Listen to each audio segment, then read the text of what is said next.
তোর ছোট ভাই তার বউ আমার বাড়ি থেকে বাইর করে দিছে। আমার তো সামনে কোনো জায়গা নাই, ভিক্ষা করতেছি। আমি নাকি তোর ভাইয়ের কাছে বুঝাই গেছি তোর ভাইয়ের শ্বশুর শাশুড়ি তারা বেড়াতে আইছে, আমি থাকলে নাকি আগে থাকার জায়গার সমস্যা হয়ে যায়, লেগে আমার কইলো বাড়ি থেকে চলে যেতে। সবই বুঝলাম তোমার কথা, বাসায় গেল না কেন? তুমি তোমার বাসা চেনো? আমি চাই না আমার লেগে তোকে ফ্যামিলিতে আবার অশান্তি হোক, ওরা ভালো থাক, আমি এইটাই চাই। আমার নিয়ে কোনো চিন্তা করিস না বাজার। তোমার পাইছি আমি এতদিন পরে, আমার বাসা চলো। বাসা যাবে মানে? আর বাসা যাবে? কেন যাবে? তোমার মাকে কি এমনি এমনি বের করে দিছে তোমার ভাইয়ের বউ? নিশ্চয়ই কিছু করছে, আর নাহলে অকারণ তোকে বের করে দেয় না। আর তুমি কিভাবে মনে করলা যেরকম একটা অকর্মার ঢেকিকে আমি আমার বাসায় নিয়ে উঠাবো? কোনোদিনও না। তোমার ছোট ভাইয়ের বউ যেহেতু রাখতে পারেনি, আমি কেন রাখবো? কখনোই না। আমার মা আমার বাসা যাবে, তোমার সমস্যা? আমি তো বুঝলাম না। আমার সমস্যা আছে। তোমার মায়ের গেটআপ দেখো, অবস্থা দেখো। আমাদের বাসায় আমার বাবা থাকে, আমার বাবার সামনে যদি তোমার মাকে নেই তো আমি কি বলবো তাকে যে কেন হুট করে এইভাবে ফকিন্নি ভিক্ষুক অবস্থায় নিয়ে আসছি? তখন এক্সপ্লেইন করবে আমার বাবার সামনে যে তোমার ছোট ভাই আর ছোট ভাইয়ের বউ তোমার মাকে ঘর ধাক্কা দিয়ে বের করে দিছে আর তুমি নিয়ে আশ্রয় দিছো। কিভাবে শ্বশুরের সামনে কথা বলবা? আমার বাবা যতদিন আমার বাসায় আছে, তোমার মা কেন, তোমার কোনো আত্মীয় স্বজন আমি নিবো না। তুমি আমার মাকে ভিক্ষুক বললা? ভিক্ষুককে ভিক্ষুক বলবো না তো কি বলবো? ম্যাম সাহেব বলবো? সে আমার মা, সে আমাকে গর্বে ধারণ করছে। আরেকটা কথা বলো, মা চলো তুমি আমার বাসা চলো।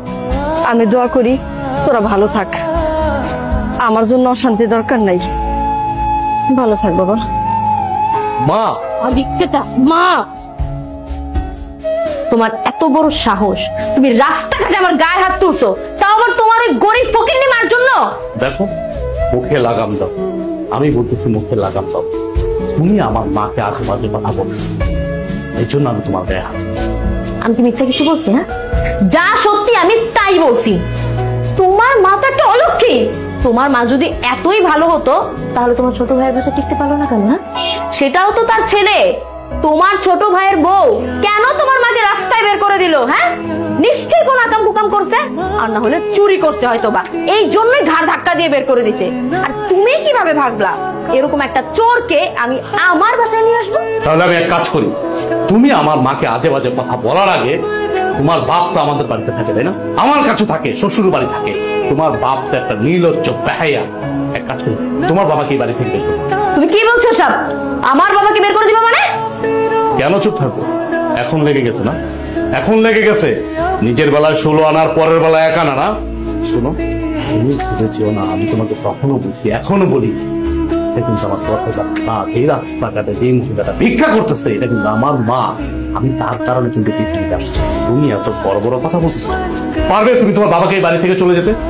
পাঠায় দিতে পারবে? তুমি যেমন পারবে না, ঠিক আমিও তেমন পারবো না। আমার মা রাস্তায় ভিক্ষা করতেছে, আমি এটা দেখবো? পৃথিবীর কোনো পুরুষ পোলা এটা দেখবে তাকায় তাকায়া? তার মাকে অবশ্যই বাসায় নিয়ে আসবে।